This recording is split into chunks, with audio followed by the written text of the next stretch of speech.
ఈ శీర్షికలో మనం జ్యామితీయ ప్రాథమిక భావనల గురించి నేర్చుకోబోతున్నాం. గణితం చాలా శాఖలుగా ఉంది అనేది అందరికీ తెలుసు. బీజగణితం, అంకగణితం, రేఖాగణితం, సాంఖ్యక శాస్త్రం, సంఖ్యాశాస్త్రం, క్షేత్రమితి అంటూ వివిధ అంశాలు అనేటువంటివి గణితంలో ఉన్నాయి. వీటన్నిటికీ రాజు వంటిది రేఖాగణితం. ఈ రేఖాగణితం పైన మన భారతీయ శాస్త్రజ్ఞులు ఎంతో కృషి సల్పారు. ఆర్యభట్ట, వరాహమిహిర, శ్రీనివాస రామానుజన్ ఇటువంటి ఎంతో గొప్ప శాస్త్రవేత్తలు ఈ జ్యామితీయ ప్రాథమిక భావనలపైన ముఖ్యంగా పరిశోధన చేయటం జరిగింది.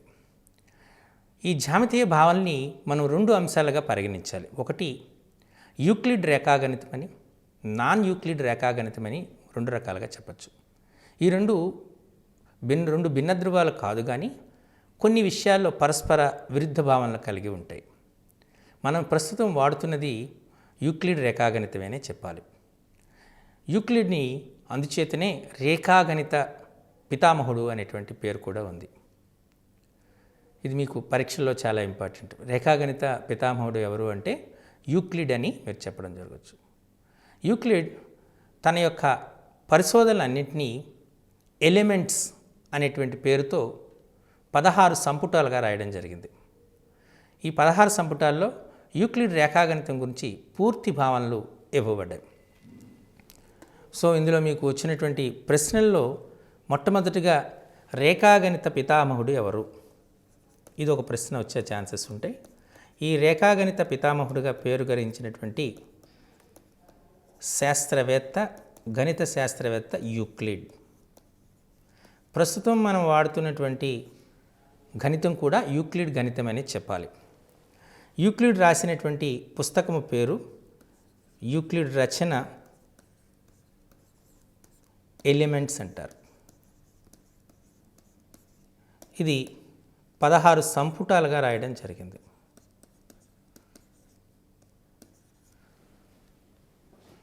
ఈ 16 సంపుటాల్లో చాలా స్వీకృతాలు అనేటువంటివి ఇవ్వబడ్డాయి. ఆ స్వీకృతాల్లో గణిత భావనలు అనేటువంటి పూర్తిగా వివరణ జరిగింది. ఓకే, సో ఇప్పుడు మనం చూద్దాం. మొత్తము పదాలని రెండు రకాలుగా వర్గీకరణ చేయటం జరిగింది. మొదటిది అంటే పదాలు. మనం పదాలు, గణితం అనగానే ఒక శాస్త్రం, శాస్త్రం అంటే ఒక భాష, భాష అంటే పదాలు, వాక్యాలతో నిర్మితమైనటువంటిది, అంతేనా? కాబట్టి పదములు, వాక్యాలు, గణిత పరిభాషలో మనం ఈ వాక్యాలని ప్రవచనాలు అనే పదం కూడా వాడతాం. అయితే ఇక్కడ పదము తీసుకున్నాం, టర్మ్స్. పదాల్ని రెండు రకాలుగా వర్గీకరణ చేశారు. Defined terms, undefined terms. నిర్వచిత పదాలు, అనిర్వచిత పదాలు. ఇప్పుడు పదము అనే పదం తీసుకుంటే ఈ పదాన్ని రెండు రకాలుగా వర్గీకరణ చేయటం జరిగిందనమాట. ఒకటి నిర్వచిత పదాలు, రెండు అనిర్వచిత పదాలు. నిర్వచిత పదాలు, రెండోది అనిర్వచిత పదాలు. Defined terms and undefined terms అంటారు. నిర్వచితం, ఒక నిర్దిష్టమైనటువంటి నిర్వచనం ఇవ్వబడినటువంటి పదాలని నిర్వచిత పదాలు అంటారు. నిర్వచనం ఇవ్వలేనటువంటి పదాలని అనిర్వచిత పదాలు అంటారు. అయితే నిర్వచిత పదాలు, ఉదాహరణకి త్రిభుజము తీసుకున్నాం. ఈ త్రిభుజము అంటే ఏంటి అంటే మనం చెప్తాం, త్రిభుజం అంటే ఏంటి? 3 భుజాలచే ఆవరించబడినటువంటి పటాన్ని మనం త్రిభుజము అంటారు. 3 రేఖాఖండాలచే ఏర్పడిన సంవృత పటాన్ని త్రిభుజము అంటారు. ఇలా త్రిభుజాన్ని మనం నిర్వచించవచ్చు.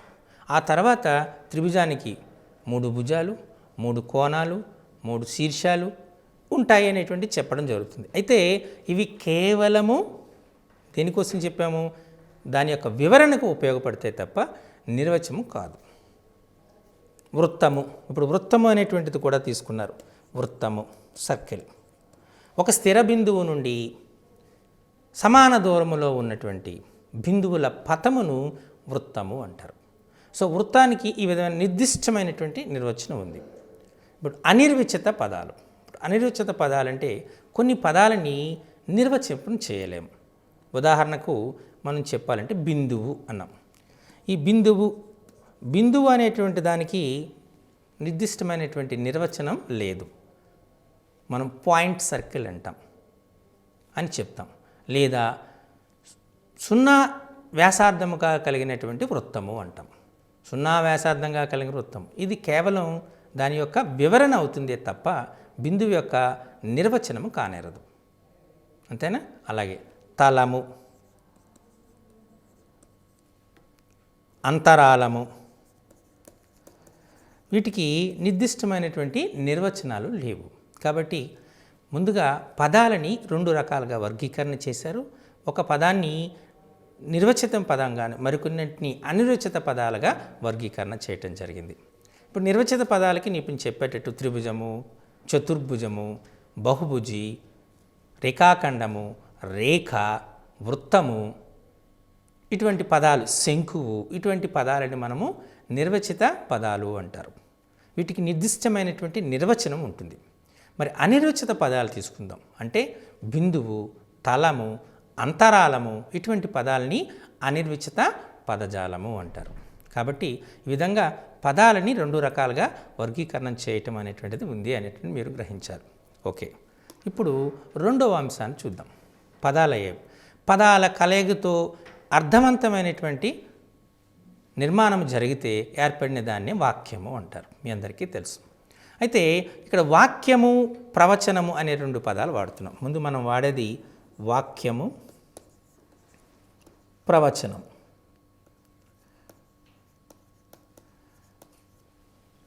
సెంటెన్స్, స్టేట్మెంట్ అంటారు. అయితే ప్రవచనాన్ని వాక్యం అంటారు.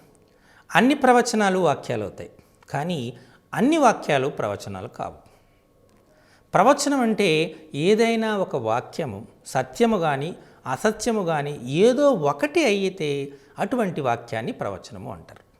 అంటే అది సత్యమైన అవ్వాలి, అసత్యమైన అవ్వాలి, దాన్ని మనం ప్రవచనం. సూర్యుడు తూర్పున ఉదయిస్తాడు, 2×4 8. ఇవన్నీ సత్యం ఎప్పుడు కూడా, అంతేనా? 2×4 ఒక త్రిభుజములోని 2 భుజాల మొత్తము 3వ భుజము కంటే ఎక్కువ. ఒక చతుర్భుజములోని 4 కోణాల మొత్తము 360 డిగ్రీలు. ఈ వాక్యాలన్నీ ప్రవచనాలే, అంటే నిత్య సత్యాలు. దానికి ఏ విధమైనటువంటి వివరణ అవసరం లేదు, సత్యము అని కరెక్ట్గా చెప్పచ్చు. ఒక త్రిభుజములోని పెద్ద కోణము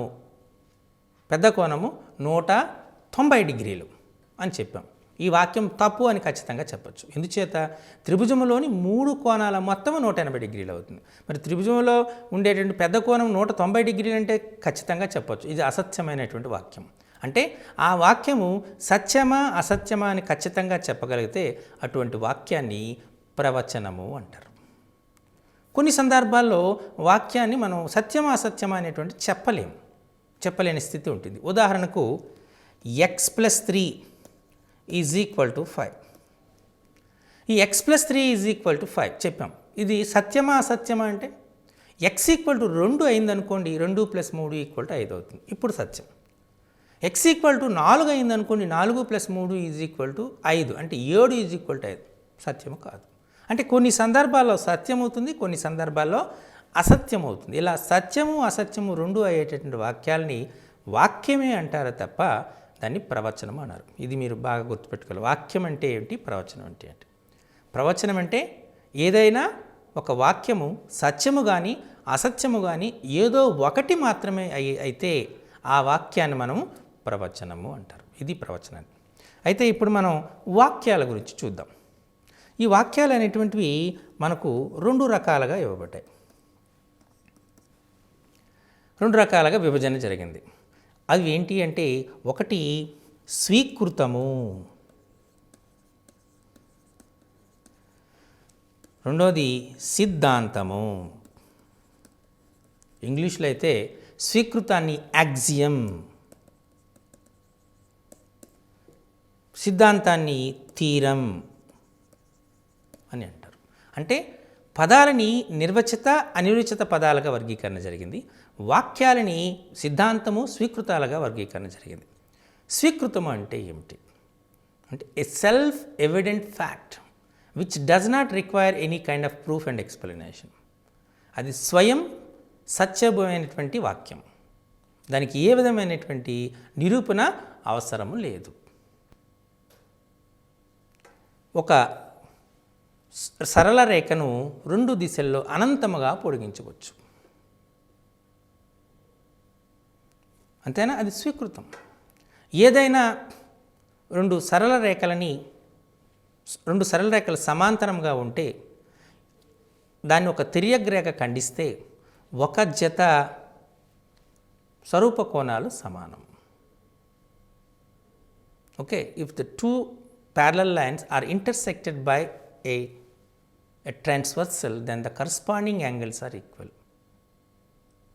వీటిని స్వీకృతాలు అంటారు. అంటే అవి సత్యం, ఎల్లప్పుడూ సత్యమైనటువంటి వాక్యాలు. వాటికి ఏ విధమైనటువంటి నిరూపణ అవసరం లేదు. వాటిని మనం స్వీకృతము అంటారు.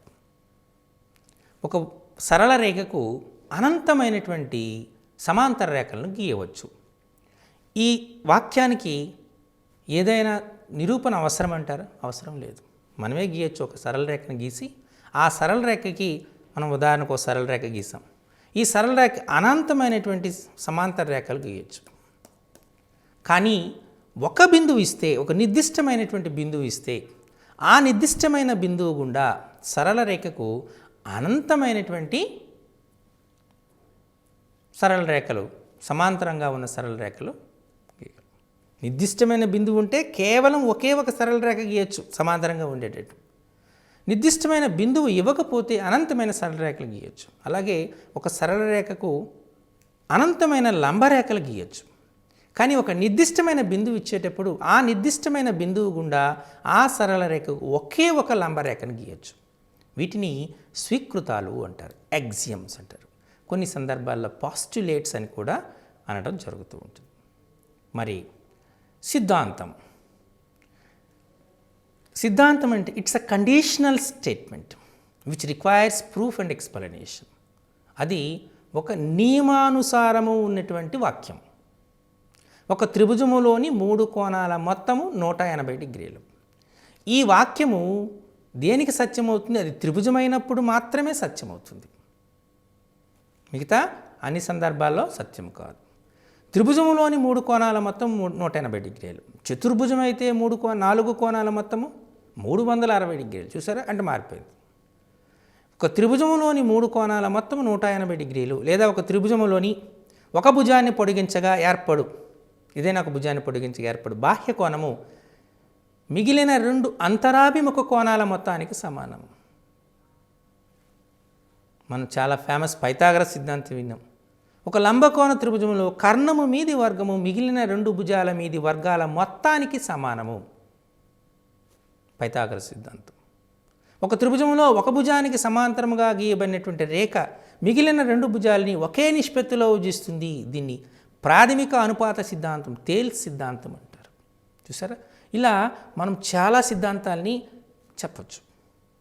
ఈ సిద్ధాంతాలన్నీ కూడా కండిషనల్ స్టేట్మెంట్స్, అంటే ఒక నిర్దిష్టమైన నియమం ఆధారంగా ఉంటాయి. ఇది కొన్ని నియమాల ఆధారంగానే నిర్వచింపబడతాయి, మిగతా వాటికి అనువర్తింప చేయలేం. కాబట్టి వాక్యాలని మనం 2 రకాలుగా వర్గీకరణ చేసామనేటువంటిది మీరు గమనించాలి. కొన్ని రకాలైన వాక్యాలని స్వీకృతాలు అంటారు. అంటే అది స్వయం సత్యమైనటువంటి వాక్యం, దానికి ఏ విధమైనటువంటి నిరూపణ అవసరం లేదు. ఒక నియమానుసారము నిర్వచింపబడినటువంటి వాక్యం, దానికి నిరూపణ అనేది అవసరం, దాన్ని సిద్ధాంతము అంటారు. ఇలా వాక్యాలని మనం 2 రకాలుగా వర్గీకరణ చేయటం జరిగింది. మొదటి వాక్యాన్ని స్వీకృతము అంటారు, రెండో రకమైన వాక్యాన్ని సిద్ధాంతము అంటారు. చూసారా? అంటే పదాలని 2 రకాలుగా వర్గీకరణ చేసాం, వాక్యాలని 2 రకాలుగా వర్గీకరణ చేసాం. ఓకే, ఈ వాక్యంలో ఉన్న కొంత ప్రత్యేకత ఉంటే దాన్ని మనం ప్రవచనము అంటారు. ఓకే, ఇప్పుడు మనం జియోమెట్రీని గురించి, అంటే రేఖాగణితాన్ని గురించి, మనకు ప్రాథమిక భావనలు అనేటువంటి దానికి వద్దాం. ఇది శాస్త్రానికి సంబంధించినటువంటి అంశం కాబట్టి వాటి అంశాలు, వీటిపైన మీకు అడిగే ప్రశ్నలు కూడా క్లారిటీగా చెప్పాను. రేఖాగణితం యొక్క పితామహుడు ఎవరు అనగానే మీరు చెప్పవలసింది యూక్లిడ్ అని చెప్పాలి.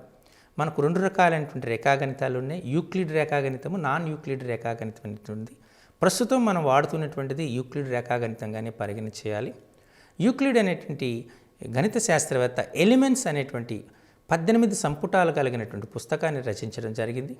ఇదే మనకు ప్రస్తుతం రేఖాగణితానికి ఆధారభూతమైనటువంటిది. దీనిలో చాలా స్వీకృతాలను గురించి వివరణ, సిద్ధాంతాల గురించి వివరణ అనేటువంటిది చెప్పటం జరిగింది. సో అది అలా కాకుండా పదాలు 2 రకాలుగా వర్గీకరణ చేసాం. నిర్వచిత పదాలు, అనిర్వచిత పదాలు అనేటువంటిది. అలాగే వాక్యాలని 2 రకాలుగా వర్గీకరణ చేసాం.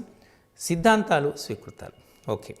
సో ఇప్పుడు రేఖాగణితం అనగానే మనకు చాలా వస్తాయి. బిందువు, సరళ రేఖ, రేఖాఖండము, వక్రరేఖ, తలము, అంతరాలము, చాలా పదాలు ఉన్నాయి. ఈ పదాలన్నింటిపైన కూడా పూర్తి అవగాహన అనేటువంటిది అవసరం.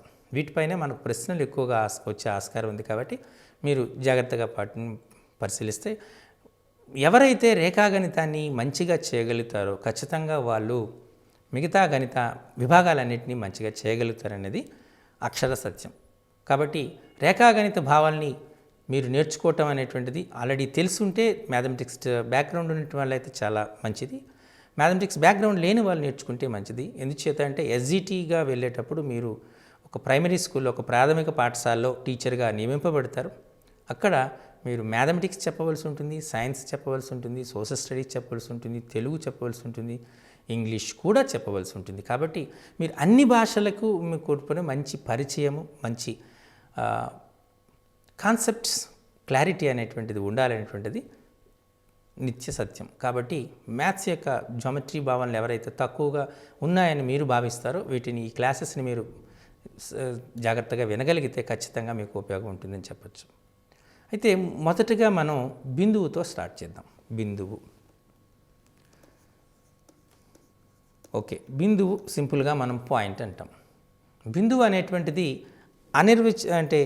అనిర్వచిత పదము అనేటువంటిది మీరు క్లారిటీగా చెప్పొచ్చు కదా. ఇంతకు ముందే చెప్పాను. దానికి ఏ విధమైనటువంటి నిర్వచనము లేదు అని. కొద్దిమంది 0 వ్యాసార్థంగా కలిగిన వృత్తం అని కూడా బిందువు అంటారు. ఈ బిందువుని మనం జనరల్గా క్యాపిటల్ లెటర్స్తో సూచిస్తాం.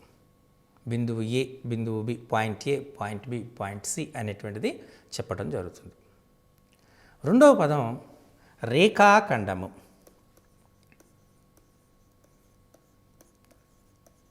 Line segment. రేఖాఖండం అంటే ఏదైనా 2 బిందువులను తీసుకున్నారు. ఏ, బి అనేటువంటి 2 బిందువులు తీసుకున్నారు. ఈ 2 బిందువులని గల మధ్య దూరం, కనిష్ట దూరాన్ని మనం రేఖాఖండం అంటారు. ఏబి. ఏబి అనేది ఒక రేఖాఖండం. దీని సాంకేతికంగా ఏబి అనేటువంటి ఏబి బార్ అని సూచిస్తారు. ఆ 2 బిందువుల మధ్య మనం వీటి మధ్య దూరాన్ని చాలా రకాలుగా రాయొచ్చు. అంటే ఈ రకంగా రాయొచ్చు, ఈ రకంగా రాయొచ్చు, ఇలా చేయొచ్చు. ఇలా ఈ 2 బిందువుల మధ్య దూరాన్ని మనం రకరకాలుగా రాయొచ్చు. కానీ వాటి మధ్య ఉన్నటువంటి కనిష్ట దూరాన్ని మనం రేఖాఖండము అంటారు. ఇది రేఖాఖండం. రేఖాఖండాన్ని యొక్క పొడవుని మనం సెంటీమీటర్లు, మిల్లీమీటర్లో కొలుస్తూ ఉంటాం. స్కేలును ఉపయోగించి ఒక రేఖాఖండాన్ని ఇచ్చిన కొలత కలిగినటువంటి రేఖాఖండాన్ని మనం నిర్మిస్తాము అనేటువంటిది చెప్పడం జరిగింది. ఓకే. ఇది రేఖాఖండాన్ని మనం సింపుల్గా లైన్ సెగ్మెంట్ అంటారు. జనరల్గా మనకు అడుగుతారు 5 సెంటీమీటర్ల పొడవు కలిగినటువంటి రేఖాఖండాన్ని నిర్మించము, 6.2 సెంటీమీటర్ల పొడవు కలిగినటువంటి రేఖాఖండాన్ని నిర్మించము, లేదా ఇచ్చినటువంటి దీర్ఘచతురస్రంలోని పొడవు వెడల్పుల్ని కనుగొనము. అంటే పొడవుని కొలిచి ఇది 6.4 సెంటీమీటర్లు, వెడల్పు 4.8 సెంటీమీటర్లు ఉందిగా మనం గుర్తిస్తాం. వీటిని స్కేలును ఉపయోగించి మనం జనరల్గా వాటి యొక్క రేఖాఖండం యొక్క పొడవుల్ని కొలుస్తాం. ఇప్పుడు రేఖాఖండం తర్వాత ఏదైనా ఒక రేఖాఖండం తీసుకున్నాం. ఏబి అనేటువంటిది ఒక రేఖాఖండం. ఈ రేఖాఖండాన్ని నిర్దిష్టమైన ఒక దిశలో పొడిగించాము అనుకోండి. ఒక దిశలోని మాత్రమే పొడిగించాం. ఒక దిశలోని పొడిగిస్తే ఏర్పడే దానిని కిరణము అంటారు. ఏదైతే ఏర్పడుతుందో దాన్ని మనం కిరణము అనేటువంటిది అంటారు. ఇంగ్లీష్లో అయితే రే అంటారు. అంటే మనం సి వరకు పొడిగించాం అనుకోండి. ఏసి దీన్ని కిరణము అంటారు సింపుల్గా. రేఖాఖండానికి 2 తుది బిందువులు ఉంటాయి, అంచె బిందువులు ఉంటాయి. రేఖాఖండానికి నిర్దిష్టమైనటువంటి పొడవు ఉంటుంది. మరి కిరణం తీసుకున్నారనుకోండి, కిరణానికి ఒకే ఒక అంత్యబిందువు ఉంటుంది, ఏ ఇక్కడ అంత్యబిందువు. కిరణానికి నిర్దిష్టమైనటువంటి పొడవు ఉండదు. కిరణాన్ని ఆ విధంగా పొడిగించుకుంటూ పోవచ్చు, అనంత దూరం పొడిగించుకుంటూ పోవచ్చు. రెండు కిరణాల కలయిక వలన మనకు కోణము ఏర్పడుతుంది. ఇప్పుడు ఒక కిరణం తీసుకున్నాం, ఇంకొక కిరణం తీసుకున్నాం, దీన్ని ఓ అనుకున్నాం. ఆ రెండింటి యొక్క కలయిక, దీన్ని మనం కోణ శీర్షము అంటారు. ఓఏ అనేటువంటిది ఒక కిరణము, ఓబి అనేటువంటిది ఒక కిరణము. ఓఏ ఓబీల కిరణాల కలయిక వలన కోణము ఏర్పడుతుంది. రెండు కిరణాల కలయిక వలన కోణము ఏర్పడుతుంది. కిరణానికి ఒకే అంత్యబిందువు ఉంటుంది, దానికి నిర్దిష్టమైన పొడవు ఉండదు అనేటిని మీరు గమనించాలి. ఒక సందర్భంలో ఇప్పుడు రేఖాఖండం ఉంది. ఈ రేఖాఖండాన్ని మనం ఏం చేసామంటే ఏబీ రేఖాఖండం తీసుకున్నాం కదా, ఇంతకుముందు ఒకవైపే పొడిగించాం. ఇప్పుడు రెండో వైపును కూడా పొడిగించాం అనుకోండి. అప్పుడు మనం ఈ DC బార్ని సరళ రేఖ అంటారు. దీన్ని సరళ రేఖ, స్ట్రైట్ లైన్ అంటారు. ఇది సరళ రేఖ అంటే ఒక రేఖాఖండాన్ని రెండు వైపులా అనంతంగా పొడిగించడం వల్ల ఏర్పడినటువంటిది. రేఖాఖండానికి రెండు తుది బిందువులు ఉంటాయి, అంత్య బిందువులు ఉంటాయి. కిరణానికి ఒక తుది బిందువు ఉంటుంది, ఒక అంత్య బిందువు ఉంటుంది. సరళ రేఖకు అంత్య బిందువులు ఉండవు.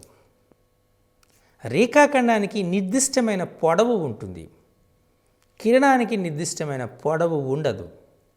సరళ రేఖకు నిర్దిష్టమైనటువంటి పొడవు ఉండదు. సాధారణంగా సరళ రేఖను రేఖ అని అంటారు. ఈ సరళ రేఖ కాకుండా ఒక వస్తువు వక్ర మార్గంలో ప్రయాణం చేస్తుంది అనుకోండి, దాని పథమును అంటే మార్గాన్ని సూచించటాన్ని మనం ఈ రకంగా సూచించామనుకోండి. ఇక్కడ ఏబి అనేటువంటిది దీన్ని వక్రరేఖ అంటారు. సో వక్రరేఖ అంటే మనం వక్రరేఖని ఖచ్చితంగా వక్రరేఖ అని చెప్పాలి. సరళ రేఖని రేఖ అని కూడా అనొచ్చు. అందుకనే మనం లైన్ అంటాం సింపుల్గా. వాస్తవానికి దాన్ని ఏమన్నా ఇట్స్ స్ట్రైట్ లైన్ అనాలి. అంటే రేఖ అనేస్తున్నాము, సరళ రేఖ అని ఖచ్చితంగా అనాలి, రేఖ అనే తప్పులేదు. కానీ వక్రరేఖ అని చెప్పేటప్పుడు మాత్రం ఖచ్చితంగా వక్రరేఖ అని తీసుకోవాలి. రేఖ అని చెప్పినప్పుడు అది వక్రరేఖ కాదు అన్నదు. రేఖ అనగానే అది సరళ రేఖ అని మీరు భావించవలసి ఉంటుంది. ఓకే, సో ఈ రేఖలు అనేటువంటివి మనకు చాలా రకాలుగా ఉంటాయి. ఇప్పుడు రేఖల్లో ఉన్నటువంటి రకాల గురించి మనం చూద్దాం. రేఖకు అంత్య బిందువులు ఉండవు, నిర్దిష్టమైన పొడవు ఉండదు. ఈ రెండు అంశాలు కూడా ఇప్పుడు నేను చెప్పిన ప్రతి పాయింట్ కూడా యూక్లిడ్ స్వీకృతాలుగా చెప్పాలి. రేఖాఖండానికి రెండు అంత్య బిందువులు ఉంటాయి. రేఖాఖండాన్ని ఇరువైపులా పొడిగిస్తే ఏర్పడినటువంటి సరళ రేఖ. సరళ రేఖకు అంత్య బిందువులు ఉండవు. రెండు కిరణాల కలయిక వలన కోణం ఏర్పడుతుంది. ఇవన్నీ స్వీకృతాలు, యూక్లిడ్ స్వీకృతాలు. ఇది 9th క్లాస్ టెక్స్ట్ బుక్లో క్లారిటీగా ఇవ్వబడింది. మీరు ఒకసారి చదవండి, అది మీకు ఉపయోగపడుతుంది. అలాగే ఈ క్లాసెస్ ద్వారా కూడా మీరు అంశాలను గుర్తుపెట్టుకోవచ్చు. సో ఇప్పుడు మనం రేఖల్లో రకాలు అనగానే మీరు గుర్తు తెచ్చుకోవాల్సింది సరళ రేఖల్లో రకాలు అని మీరు గుర్తుపెట్టుకోవాలి. ఇప్పుడు సరళ రేఖలు తీసుకుందాం. సరళ రేఖల్లో ముందుగా మనం చెప్పినటువంటిది పాసిబిలిటీస్ మనం తీసుకుందాం. రెండు సరళ రేఖలు ఖండించుకోవచ్చు. ఎల్ ఎం అనేటువంటి రెండు రేఖలు ఉన్నాయి. రెండు సరళ రేఖలు ఖండించుకోవచ్చు, లేదా సమాంతరంగా ఉండొచ్చు, లేదా ఒకదానికొకటి లంబముగా ఉండొచ్చు. అంతేనా? అంటే రేఖలకు రెండు ఆస్కారాలు ఉన్నాయి. ఇంకొకటి కూడా ఉంది, రేఖలు ఒకదానిపై ఒకటి అధ్యారోహణం చెంది ఉండొచ్చు. ఇవి మనకు ఉన్నటువంటి పాసిబిలిటీస్. రెండు రేఖలు ఉన్నాయంటే ఆ రెండు రేఖలకు రెండు రకాలైనటువంటి పాసిబిలిటీస్ ఉంటాయి, సాధ్యాసాధ్యాలు ఉంటాయి.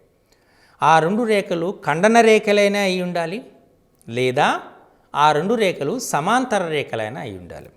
ఇది చాలా ఇంపార్టెంట్. 2 రేఖలకి 2 సందర్భాలు ఉంటాయి. ఆ 2 సందర్భాలు ఏంటి? ఆ 2 రేఖలు ఖండన రేఖలైన అవ్వచ్చు, లేదా ఆ 2 రేఖలు సమాంతర రేఖలైనా ఉండొచ్చు. ఖండన రేఖలు అంటే వాటి యొక్క ఖండన రేఖ బిందువుని ఖండన బిందువు అంటారు. ఖండన బిందువు అంటారు. ఓకే, ఖండన రేఖలు. సమాంతర రేఖలు అంటే 2 రేఖలని అనంతముగా పొడిగించినప్పటికీ ఖండన బిందువు లేకపోతే, అంటే వాటి మధ్య దూరము నిర్దిష్టముగా సమానంగా ఉంటే వాటిని సమాంతర రేఖలు అంటారు. అయితే మీకు ఒక డౌట్ రావచ్చు, ఇవి సమాంతర రేఖలు అని చెప్పాను కదా, ఇది సమాంతర రేఖలు, వీటిని ఖండన రేఖలు అంటారు. ఓకే, ఇప్పుడు సమాంతర రేఖలు ఖండన రేఖలు అన్నాం. మరి అక్కడ లంబరేఖలు సూచించారు కదా సార్, మీరు లంబరేఖలు ఉన్నాయి, అలాగే మీకు ఒకదానికొకటి అధ్యారోహణం చెందే రేఖలు ఉన్నాయి, అంటే అధ్యారోహణము అనే కన్నా ఏకీభవించిన రేఖలు ఉన్నాయి అనేటువంటిది మీరు అనొచ్చు. ఈ లంబరేఖలు అనేటువంటివి వాస్తవానికి ఆ లంబరేఖలు ఒకదానికొకటి ఖండించుకున్నాయి. కాబట్టి బేసిక్గా ప్రాథమికంగా ఆ 2 రేఖలు ఖండన రేఖలు. అయితే దీనికి ఉన్న ప్రత్యేకత ఏంటి? అవి ఏ రకంగా ఖండించుకున్నాయి? ఒకదానికొకటి 90 డిగ్రీలు ఉండేటట్టుగా, అంటే వాటి మధ్య కోణము 90 డిగ్రీలు ఉండేటట్టుగా ఖండించుకున్నాయి. కాబట్టి వాటిని లంబరేఖలు అంటారు. సో లంబరేఖలు అనేటువంటివి ఖండన రేఖలుగానే మీరు గ్రహించాలి. రెండవది అధ్యారోహణ అంటే కానీ ఏకీభవించిన రేఖలు అనేటువంటి, ఇప్పుడు ఎల్ఎంఎన్ చూసుకున్నాం, ఒకదానిపై ఒకటి ఏకీభవించాయి, లేదా ఒకదానిపై ఒకటి అధ్యారోహణం చెందాయి. ఇవి కూడా సమాంతర రేఖలే. కానీ వీటికి ఉన్న ప్రత్యేకత ఏంటి అంటే, వీటికి మనం అంతకుముందు చెప్పినట్టు సమాంతర రేఖలకి ఖండన బిందువులు శూన్యం. ఈ అధ్యారోహణ ఏకీభవించిన రేఖలకు ఖండన బిందువుల సంఖ్య అనంతం. ఇది తేడా. అంటే చాలా అనంతమైనటువంటి బిందువులు ఏకీభవిస్తాయి ఇక్కడ అధ్యారోహణం జరిగినటువంటి సరళ రేఖల్లో. సమాంతర రేఖల్లో వాటికి ఏ విధమైన ఖండన బిందువు ఉండదు. ఈ తేడాన్ని మీరు గమనించి ఉండాలి. ఓకే, ఇప్పుడు ఈ ఖండన రేఖల్లోని చాలా రకాలైనటువంటి ఉన్నాయి. ఇప్పుడు ఖండన రేఖలు తీసుకుందాం.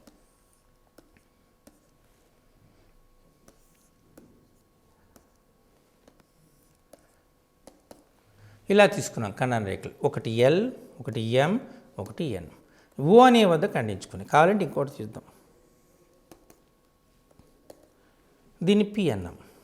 ఇక్కడ తీసుకుంటే ఎల్, ఎం, ఎన్, పి అనేటువంటి 4 రేఖలు ఒకే బిందువు వద్ద ఖండించుకున్నాయి. వీటిని మిలిత రేఖలు అంటారు.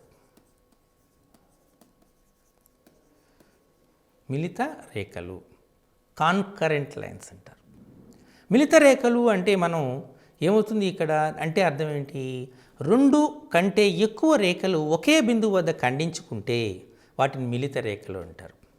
ఒకే బిందువు గుండా పోయేటటువంటి రేఖలను మిలిత రేఖలు అనేటువంటిది అంటారు. అంటే 2 కంటే ఎక్కువ ఉంటే వాటిని మనం మిలిత రేఖలు అని వాడతాం. అలాగే 2 కంటే అంటే ఎగ్జాక్ట్గా 2 రేఖలు ఖండించుకుంటే వాటిని ఖండన రేఖలు అని చెప్పడం జరుగుతుంది.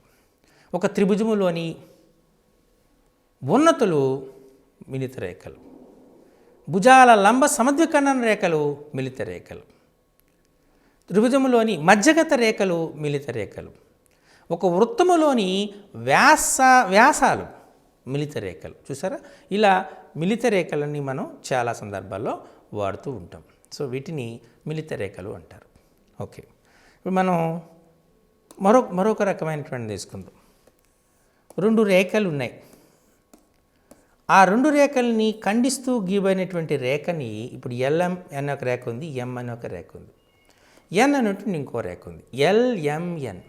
సో ఎల్ఎంఎన్ మనం తీసుకున్నారనుకోండి, వీటిలో మనం తీసుకుంటే ఈ ఎల్ని ఏ అనేటువంటి బిందువు వద్ద, ఎంని బి అనేటువంటి బిందువు వద్ద ఎన్ అనేటువంటి రేఖ ఖండిస్తుంది. ఈ ఎన్ను తిర్యగ్రేఖ అంటారు. సో తిర్యగ్రేఖ అంటే 2 రేఖలని వేరు బిందువుల వద్ద ఖండించే రేఖని మనము తిర్యగ్రేఖ అంటారు. సో దీన్ని మనం ట్రాన్స్వర్సల్ అని ఇంగ్లీష్లో అంటాం. సో ఈ రకంగా వీటిని తిర్యగ్రేఖలు అనేటువంటి దాన్ని చేస్తున్నాం. అలాగే మనం ఒక త్రిభుజం తీసుకున్నాం, మీకు ముందు చెప్పాను త్రిభుజము ఏబిసి అనేటువంటి ఒక త్రిభుజం.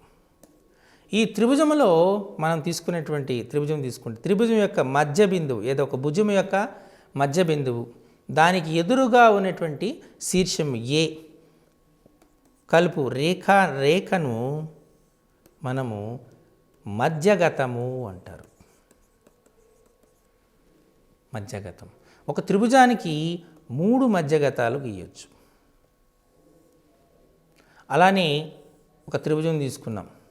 త్రిభుజ శీర్షము నుండి ఒక నిర్దిష్టమైనటువంటి ఉన్నతిని గీయచ్చు. ఏబిసి నిర్దిష్టమైనటువంటి ఉన్నతిని గీయచ్చు. నిర్దిష్టమైన ఉన్నతిని గీస్తున్నాం కాబట్టి ఏడి బీసీని తీసుకు. అలాగే త్రిభుజానికి 3 ఉన్నతులు గీయచ్చు. త్రిభుజ ఉన్నతులు మిలిత బిందువులు, మిలితాలు.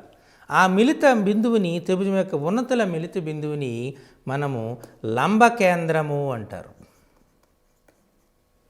త్రిభుజం మధ్యగత రేఖలంటే మిలిత బిందువులు. వాటి యొక్క మిలిత బిందువుని మనం కేంద్ర భాసము అంటారు, లేదా గురుత్వ కేంద్రము అని కూడా అంటారు. అలాగే త్రిభుజ కోణానికి మనం తీసుకున్నాం. త్రిభుజంలో కోణం తీసుకున్నాం. ఈ కోణానికి సమద్విఖండన రేఖలు గీశారు. 3 కోణాలని 3 సమద్విఖండన రేఖలు గీశారు. అవి కూడా మిలిత రేఖలు. వాటి బిందువుని ఆ మిలిత బిందువుని అంతర్వృత్త కేంద్రము అంటారు. అంతర్వృత్త కేంద్రం. ఇప్పుడు త్రిభుజంలో ఇంకొక పాజిబిలిటీ ఉంది. ప్రతి భుజానికి లంబ సమద్విఖండన రేఖలు గీయచ్చు. అలా 3 భుజాలకి 3 లంబ సమద్విఖండన రేఖలు గీయచ్చు. ఇవి మనము ఈ 3 బిందువులు మనం తీసుకుంటే ఇవి కూడా మిలిత రేఖలే. వీటిని ఈ ఖండన బిందువుని పరివృత్త కేంద్రము అంటారు. పరివృత్త కేంద్రం. చూసారా? ఇలా మనం ఇవన్నీ మిలిత రేఖలకు ఉదాహరణలుగా చెప్పుకోవచ్చు. త్రిభుజములోని ఉన్నతులు మిలిత రేఖలు, త్రిభుజములోని మధ్యగత రేఖలు మిలిత రేఖలు, త్రిభుజములోని కోణాల సమద్విఖండన రేఖలు మిలిత బిందువులు మిలితాలు వాటి. అలాగే త్రిభుజాల భుజాల లంబ సమద్విఖండన రేఖలు మిలిత రేఖలు. అయితే ఒక్కొక్క మిలిత బిందువుకు ఒక నిర్దిష్టమైన పేరు ఇవ్వడం జరిగింది. త్రిభుజ ఉన్నతులు మిలిత రేఖలు కాబట్టి వాటి మిలిత బిందువుని లంబ కేంద్రం అంటారు. త్రిభుజం యొక్క కోణ సమద్విఖండన రేఖలు మిలిత రేఖలు కాబట్టి వాటి యొక్క దాన్ని అంతర్వృత్త కేంద్రం అంటారు. త్రిభుజములోని మధ్యగత రేఖలు మిలిత రేఖలు కాబట్టి వాటి మిలిత బిందువుని కేంద్ర భాసము గురుత్వ కేంద్రము అంటారు. త్రిభుజములోని భుజాల లంబ సమద్విఖండన రేఖలు మిలిత రేఖలు కాబట్టి వాటి మిలిత బిందువుని పరివృత్త కేంద్రము అంటారు. ఇవన్నీ మీకు పరీక్షల్లోని బిట్లుగానే వస్తాయి కాబట్టి మీరు కాస్త జాగ్రత్తగా పెట్టినవచ్చు. ఓకే, మనం రేఖలు తీసుకున్నాం. ఈ రేఖల్లో వివిధ రకాలైనటువంటి రేఖల గురించి మనం చెప్పటం జరిగింది. ఇటు రేఖల తర్వాత మనకు సంవృత పటము, వివృత పటము అంటారు. అంటే అటు వక్రరేఖ చేత కానీ లేదా రేఖా ఖండాల చేత కానీ ఆవరించబడినటువంటి సమృతమైనటువంటి పటాన్ని మనం సంవృత పటం అంటే ఏ విధమైనటువంటి ఖాళీ లేనటువంటి పటాన్ని సంవృత పటం. త్రిభుజము తీసుకున్నారు, అది 3 రేఖాఖండాల చే ఏర్పడుతుంది. ఇప్పుడు సమృత పటాల గురించి చూద్దాం. సమృత పటాల్లో ఏదైనా ఒక సమృత పటం రేఖాఖండాల చేత ఏర్పడాలంటే దానికి కావలసినటువంటి రేఖాఖండాల సంఖ్య కనీస సంఖ్య 3. అంటే ఒక సమృత రేఖాఖండాలచే ఆవృతమైనటువంటి లేదా నిర్మించబడినటువంటి సమృత పటానికి కావలసిన కనిష్ట రేఖాఖండముల సంఖ్య 3. 3 కంటే తక్కువ అంటే 1 లేదా 2 రేఖాఖండాల చేత సమృత పటాన్ని ఏర్పరచలేము. ఇది చాలా ఇంపార్టెంట్ బిట్. ఇది మీరు బాగా గుర్తుపెట్టుకోవాలి. అంటే అందుచేతనే మనం ఏం చేస్తామంటే సమృత పటాలు స్టార్ట్ అయినటువంటి రేఖాఖండాలతో ఏర్పడినటువంటి సమృత పటం స్టార్ట్ అయింది త్రిభుజము 3 రేఖాఖండాలచే ఆవరించబడినటువంటి సమృత పటాన్ని త్రిభుజము అంటారు. అది త్రిభుజము. త్రిభుజాన్ని ఇంకో రకంగా కూడా చెప్పచ్చు. 3 భుజాలు కలిగినటువంటి బహుభుజని త్రిభుజము అంటారు. ఇలా మనం త్రిభుజాన్ని రకరకాలుగా నిర్వచించవచ్చు. ఓకే, ఈ త్రిభుజము అయిన తర్వాత మనకు వచ్చినటువంటి చతుర్భుజం. ఇక్కడ మనం చతుర్భుజం చూస్తే చతుర్భుజము అనగానే 4 భుజాలు కలిగినటువంటి 4 భుజాలు ఉండేవి, ఏవైనా 4 భుజాలు ఏబిసిడి అని తీసుకున్నారు. 4 భుజాలు కలిగినటువంటి సమృత పటాన్ని చతుర్భుజము అంటారు. 5 భుజాలు కలిగినటువంటి భుజాలు కలిగింది అనుకోండి, దాన్ని మనం పంచభుజి అంటారు.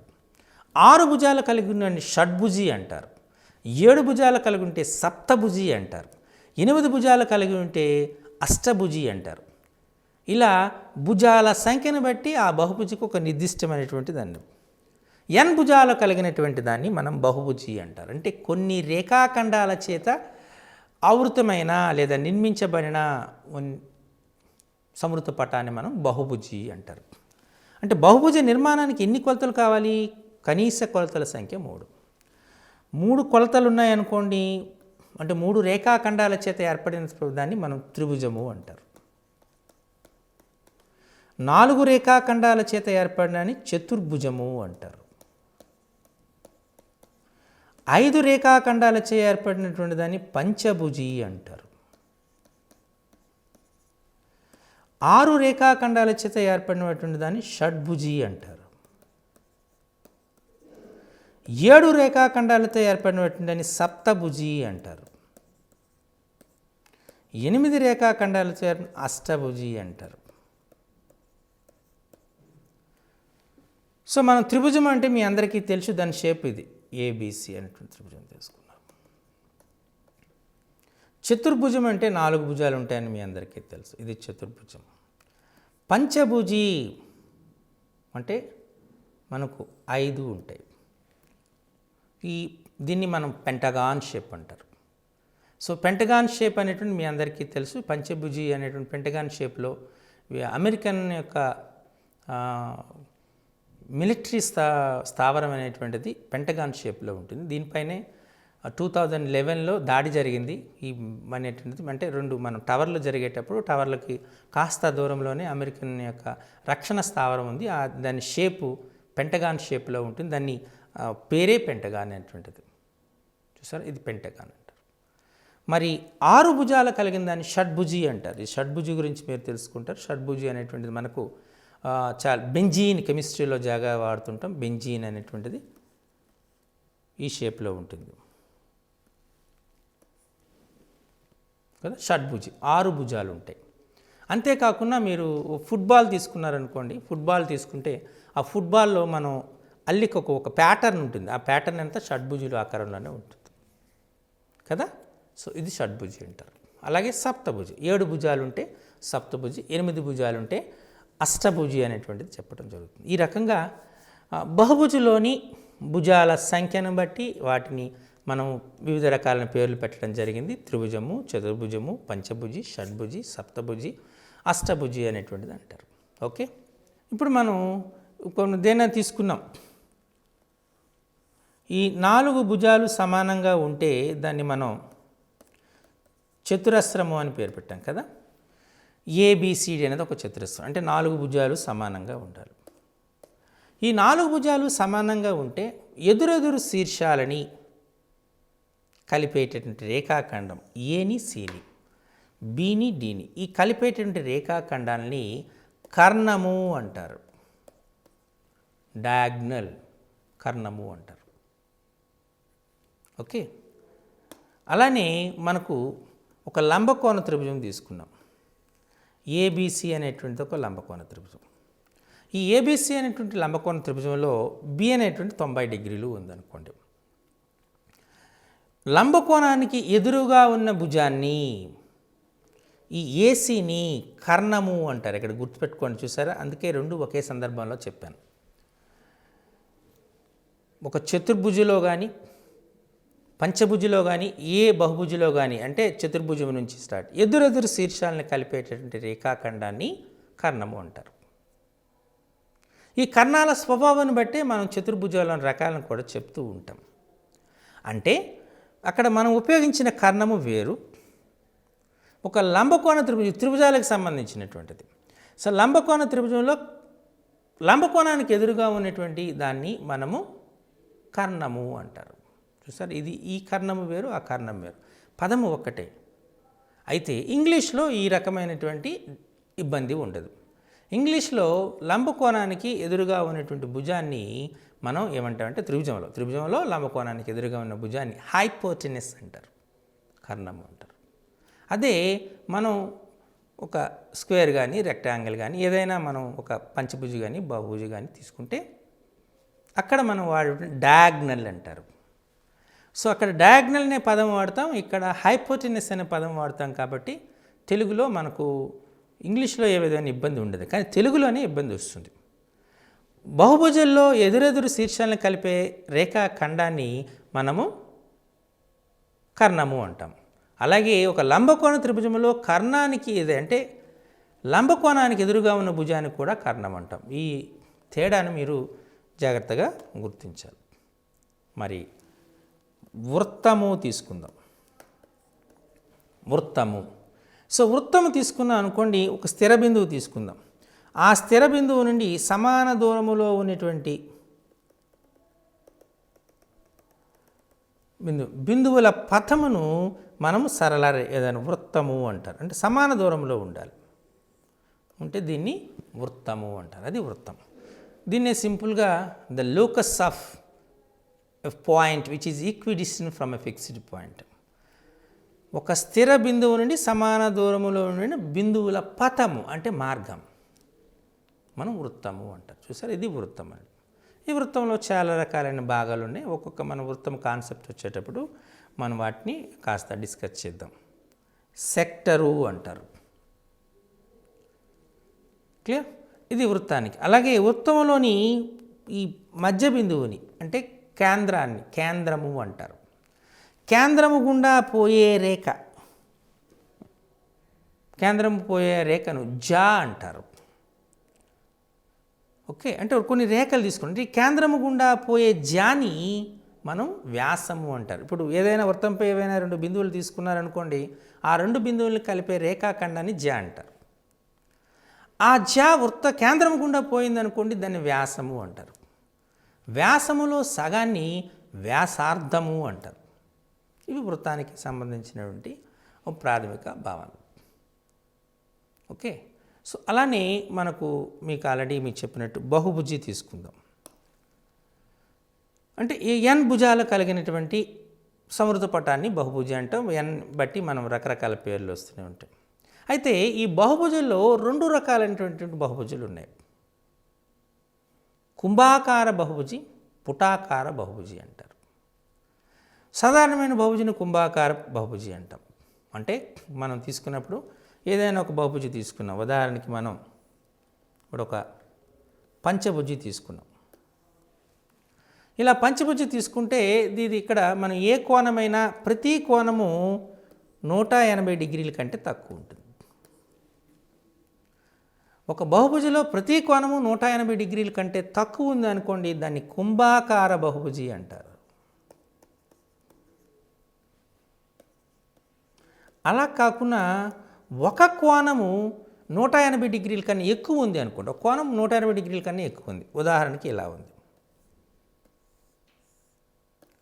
ఇది కూడా పంచభుజే. కానీ ఇక్కడ కోణం తీసుకున్నాం, దీన్ని ఏ అన్నాం, దీన్ని BCDE అన్నాం ఫర్ ఎగ్జాంపుల్. ఇక్కడ మనం EDCB అనేటువంటివి 180 డిగ్రీల కంటే తక్కువ. మరి ఇక్కడ కోణం ఉంది కదా, ఈ కోణం ఏంటి 180 డిగ్రీల కంటే ఎక్కువ ఉంది కదా. మిగతావన్నీ 180 డిగ్రీల కంటే తక్కువ ఉన్నాయి, ఇది మాత్రం 180 డిగ్రీల కంటే ఎక్కువ ఉంది అనుకోండి. 180 డిగ్రీల కంటే ఎక్కువ ఉంటే మనకి ఏమొస్తుంది, ఆ బహుభుజి అనేటువంటిది ఒక నిర్దిష్టమైన ప్రదేశంలో ఓపెన్ చేయబడినటువంటిది ఉంటుంది, అంటే ఓపెన్ అంటుంది. కాబట్టి దీన్ని పుటాకార బహుభుజి అంటారు. పుటాకార బహుభుజి. ఇలా మనకు బహుభుజుల్ని 2 రకాలుగా వర్గీకరణ చేయడం జరుగుతుంది. కుంభాకార బహుభుజి, పుటాకార బహుభుజి. ఇవి మనం గుర్తుపెట్టుకోవాల్సినటువంటి. ఇప్పుడు రేఖను తీసుకున్నాం. రేఖను తీసుకునేటప్పుడు ఒక కోణాన్ని మనం సమానముగా 2 భాగాలుగా విభజించే దాన్ని కోణ సమద్విఖండన రేఖ అంటారు.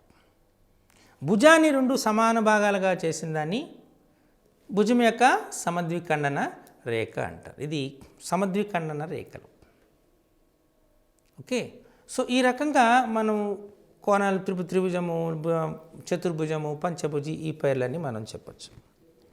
వీటన్నిటినీ మనం 2 డైమెన్షనల్ అంటాం. అంటే మనము వీటన్నిటినీ ఒక తలము పైన గీయగలుగుతాం. ఈ తలము పైన గీయగలిగినటువంటి పటాలని మనం ఏమంటాం, ఎప్పుడైతే తలం పైన పటాలని గీయగలుగుతామో వాటిని మనం ఏమంటాం, వాటిని ద్విమితీయ చిత్రాలు అంటారు. 2 డైమెన్షన్స్ ఉంటాయి. ఒక తలము పైన గీయగలిగినటువంటి పటాలని మనము ద్విమితీయ పటాలు అంటారు. అంటే అక్కడ ద్విమితీయ పటం అనగానే మనకు చతుర్భుజము, చతురస్రము, త్రిభుజము, వృత్తము ఇవన్నీ కూడా ద్విమితీయం. టెక్స్ట్ బుక్లో ఒక కాన్సెప్ట్ ఇచ్చాడు. ఏంటని టెక్స్ట్ బుక్లో ద్విమితీయ పటాలు అంటే ద్విమితీయము అని చెప్పగానే 2 కొలతలు కలిగినటువంటి పటాలని ద్విమితీయ పటాలు అని చెప్పడం జరిగింది. నిజమే, 2 కలిగిన ద్విమితీయ పటాలు అనగానే మనందరికీ ఒక డౌట్ వస్తుంది. 2 కదా చెప్పాము, ఎప్పుడైతే 2 అని చెప్పామో ద్విమితీయ పటాలు అన్నామో ఓకే. సో ద్విమితీయ పటాలు అనగానే మనకు 2 కొలతలు కావాలని చెప్పడం జరిగింది. మరి 2 కొలతలు అనగానే మనకు ఒక త్రిభుజం తీసుకున్నాం అనుకోండి, ఒక త్రిభుజ నిర్మాణానికి 2 కొలతలు కావాలా, 3 కొలతలు కావాలా? త్రిభుజ నిర్మాణానికి దాని రకాన్ని బట్టి 2 లేదా 3 అని డిసైడ్ చేయొచ్చు. సమబాహు త్రిభుజం అనుకోండి 1 కొలత కావాలి, సమద్విబాహు త్రిభుజం అనుకోండి 2 కొలతలు కావాలి, విషమబాహు త్రిభుజానికి 3 కొలతలు కావాల్సి ఉంటుంది. మరి త్రిభుజం యొక్క వైశాల్యాన్ని కనుక్కోవాలనుకోండి, త్రిభుజ వైశాల్యాన్ని కనుక్కోవాలనుకోండి భుజము ఎత్తు కొలతలు కావాలి. త్రిభుజం యొక్క పరిధిని కనుక్కోవాలనుకోండి 3 కొలతలు కావాలి. సో ఇక్కడ ఇది ఓకే. సో 2 కొలతలు కావాలి, 3 కొలతలు కావాలని మీరు చెప్పడం బాగానే ఉంది. మనం దీర్ఘచతురస్రం తీసుకున్నాం, పొడవు వెడల్పు ఉంటాయి కాబట్టి 2 కొలతలు ఉన్నాయి. 2 డైమెన్షన్స్ ఉన్నాయి కాబట్టి అవి ద్విమితీయం అని చెప్పారు. మరి వృత్త నిర్మాణానికి ఎన్ని కొలతలు కావాలి? వృత్త నిర్మాణానికి ఒకే కొలత కావాలి. వ్యాసార్థం తెలిసిందనుకోండి, 5 సెంటీమీటర్ల వ్యాసార్థం కలిగిన వృత్తాన్ని గీయండి అంటే మనం గీయగలుగుతాం. అంటే వృత్తానికి 1 కొలత సరిపోతుంది, అంతేనా? అలాగే సమబాహు త్రిభుజానికి 1 కొలత సరిపోతుంది. మరి ఈ నిర్వచనం సరైనదా?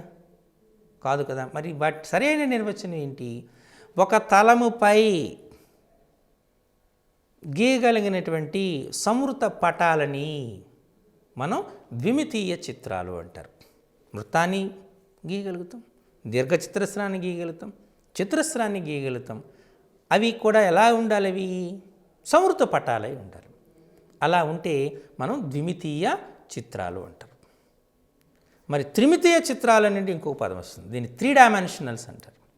టెక్స్ట్ బుక్లో మనం ఏమి ఇచ్చామంటే 3 కొలతలు కలిగినటువంటి సమృత పటాన్ని త్రిమితీయ అంటారు. మరి బాగానే ఉంది. ఇప్పుడు శంకువు మీరు పోలిస్తారు, ఇది శంకువు తీసుకున్నారు. శంకువు అనేటువంటి త్రిమితీయం అన్నారు, అంతే కదా. శంకువు అంటే త్రిమితీయం అన్నారు. ఒక ఘనము తీసుకున్నారు,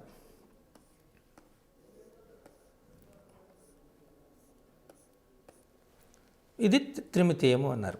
ఒక దీర్ఘగణం తీసుకున్నారు,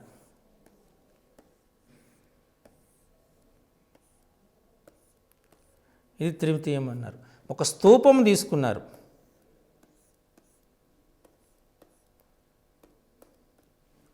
ఇది త్రిమితీయం అన్నారు. అయితే నిజమే, మనకు ఒక సమగణానికి 1 కొలత చాలు, సమగణాన్ని నిర్మించవచ్చు. దీర్ఘగణానికి 3 కొలతలు కావాలి, అదే పొడవు, వెడల్పు, ఎత్తు. బాగానే ఉంది. మరి ఒక గోళం తీసుకున్నాం, ఒక గోళాన్ని తీసుకుంటే ఆ గోళానికి నిర్మాణానికి మనకి ఎంత కావాలి? 1 కొలత సరిపోతుంది. గోళం యొక్క ఘనపరిమాణం కట్టాలన్నా, గోళం యొక్క సంపూర్ణతల వైశాల్యం కట్టాలన్నా, ఉపరితల వైశాల్యం కట్టాలన్నా 1 కొలత చాలు. మరి ఈ నిర్వచనం సరి అయినదా అంటే మనం ఇక్కడ అంతరాళము అంటాం, స్పేస్. అంతరాళములో గీయబడినటువంటి సమృత పటాలని మనం త్రిమితీయ పటాలు అంటారు. 3 డైమెన్షన్. అంతరాళం అంటే అది 3 డైమెన్షన్. అక్కడ మనం ఎన్ని కొలతలు అనేటువంటిది మనం చూడటం లేదు. అక్కడ మనం దాన్ని ప్రాతినిధ్యపరచగలమా లేదా అని చెప్తున్నాం.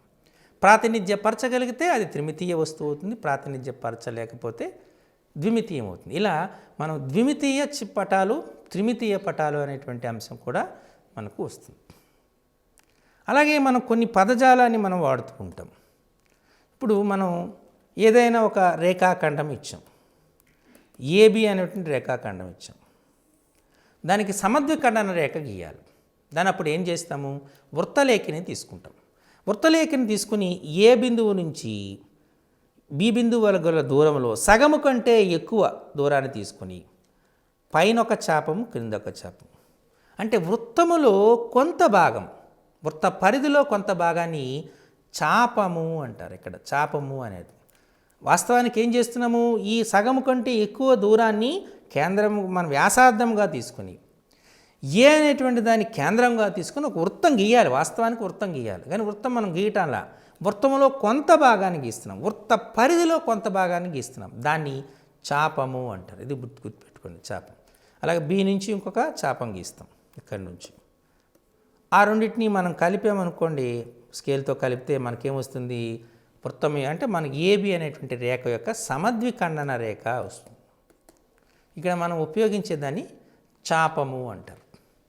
సో ఈ రకంగా మనం చాలా రకాలైనటువంటి పదజాలాన్ని వాడుతూ ఉంటాం. వీటన్నిటిని కూడా మనం ఈ జ్యామితీయ భావనల యొక్క అనేటువంటి చెప్పడం జరుగుతూ ఉంటుంది. వీటిని మనం ఉపయోగించడానికి, వీటిని చేయటానికి, గీయటానికి, మనం ఈ జ్యామితీయ భావనల యొక్క రిప్రజెంట్ చేయడానికి, ప్రాతినిధ్యపరచడానికి మనం జామెట్రీ బాక్స్ని వాడుతున్నాం. అలాగే వాటి యొక్క వైశాల్యము, పరిధి, ఇప్పుడు మనం ఒక వృత్త పరిధి అంటాం, వృత్త పరిధి తీసుకున్నాం. వృత్త పరిధి అంటే బాహ్య తలం యొక్క దీని యొక్క మొత్తము పొడవును వృత్త పరిధి అంటారు. వృత్తముచే ఆవరించబడినటువంటి ప్రదేశాన్ని, మొత్తము ప్రదేశాన్ని వైశాల్యము అంటారు. సో ఇలా మనం ఒక్కొక్క దానికి వైశాల్యము, ఘనపరిమాణము, పొడవు, వెడల్పు, ఏటవాలు ఎత్తు, కర్ణము, అంచు, తలము, శీర్షం. ఇప్పుడు మనం దీన్ని తీసుకున్న ఒక 3 డైమెన్షనల్ తీసుకుంటే ఇక్కడికి వచ్చినటువంటి మనకు వీటిని అంచు అంటారు. అలాగే తలము, ఈ పైభాగం ఎన్ని తలాలు ఉన్నాయి, వీటిని ఈ అంచులు కలిసినటువంటి శీర్షము అంటారు. అలాగే త్రిభుజం తీసుకున్నారనుకోండి, 2 రేఖాఖండ, 2 భుజాల మధ్య కోణము ఉంటుంది.